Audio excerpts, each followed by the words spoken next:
Sinners is the new Ryan Coogler movie that was just released in April. It actually swapped places with Mickey 17.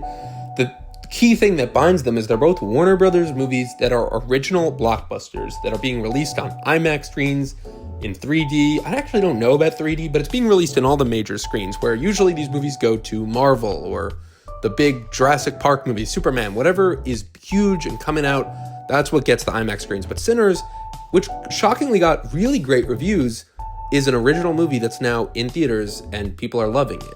The movie follows two twin brothers, Smoke and Stack, played by Michael B. Jordan, in a dual role as he returns to his childhood home in the South, where there is something kind of sinister lurking. The brothers want to open their own juke joint.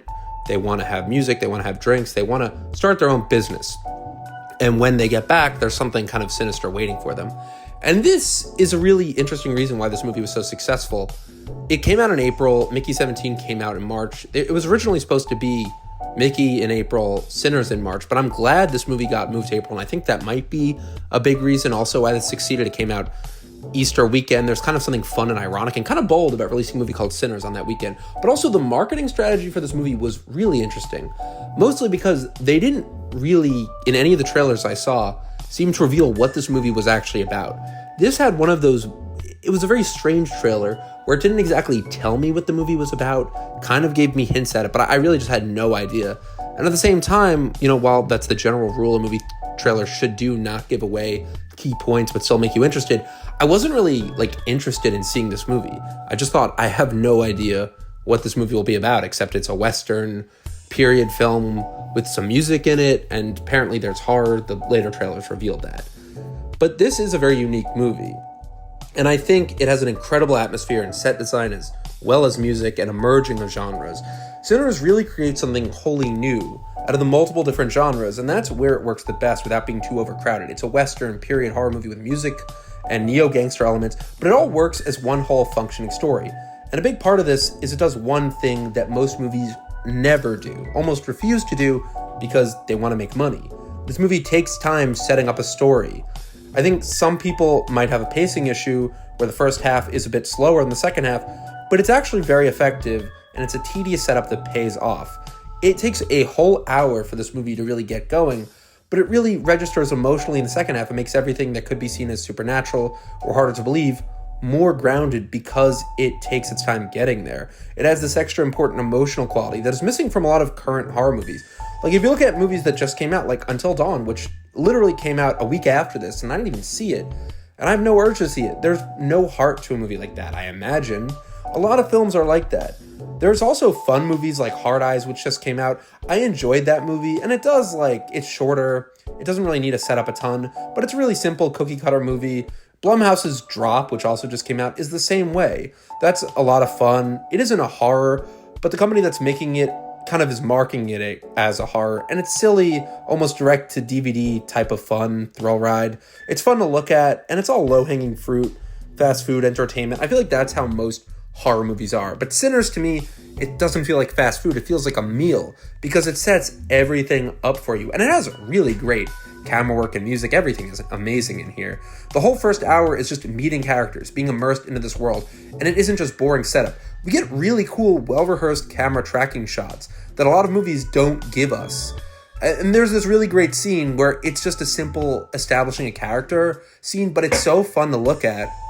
And the camera isn't tracking some cool action scene. We're literally just watching Lee Jun-Lee's character as she walks across the street from a general store to her supermarket and is going to meet one of, Michael B. Jordan's twins.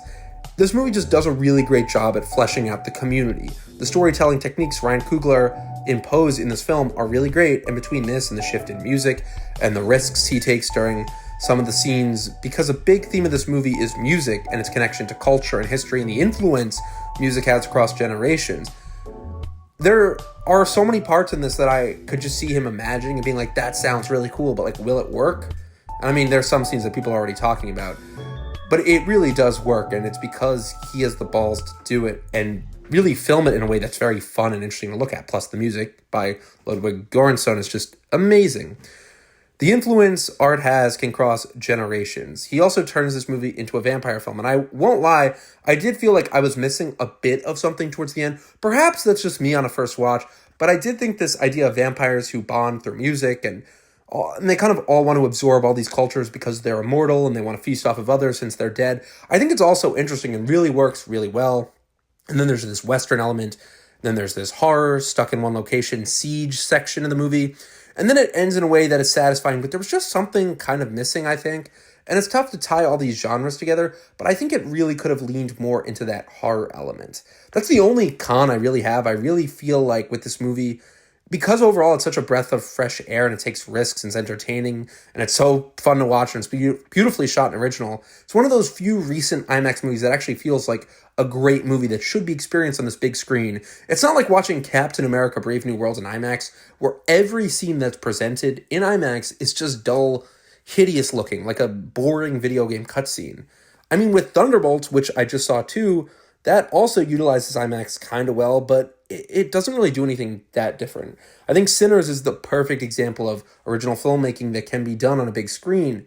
And I saw this with a great crowd. It was amazing. It really is an experience to see a great movie with a great crowd. So I really did enjoy Sinners. And I don't really hope there's a sequel at all, but it's amazing how Ryan Coogler made this movie. He and Taika Waititi and James Gunn are some of the only filmmakers to make Marvel movies that were, actually pretty good. And I feel like he kind of earned this. At least with the first Thor movie that Taika Waititi did, they kind of put their own stamp on their Marvel film. And Ryan Coogler showing he's not just a blockbuster director. I mean, he put his signature stamp on Creed. And then he didn't do Creed 2, which is pretty good because that movie was just a cameo fest back in 2018 when everything was like, we got to combine all the universes. Creed, Star Wars, Jurassic Park. Anyway, even Wakanda Forever is one of those few Marvel sequels that actually feels a bit grounded, and there's this human quality to it, which is really something very, very rare for Marvel. The movies they make often just feel like cartoons. And I mean, I remember watching Wakanda Forever thinking, like, there's something human about this. That's Ryan Coogler, baby. I think it's a compliment to say this feels like a much older movie. It doesn't feel like it was built today. It has the patience and the character development of a movie from the 70s. It's just a very rare, very weird, unique, and fun movie. Again, like I said, I didn't love all of the genre merging. I wish it was a bit scarier. I wish it maybe even spent a little more time with the kind of crime story going on. Like Michael B. Jordan's characters are supposed to be kind of on the run from this gangster life. I feel like there's just a bit more I wanted to see. That's all. But I did really, really love this. And I do want more unique films that feel like from another generation. So let me know what you guys think. And thank you so much for watching.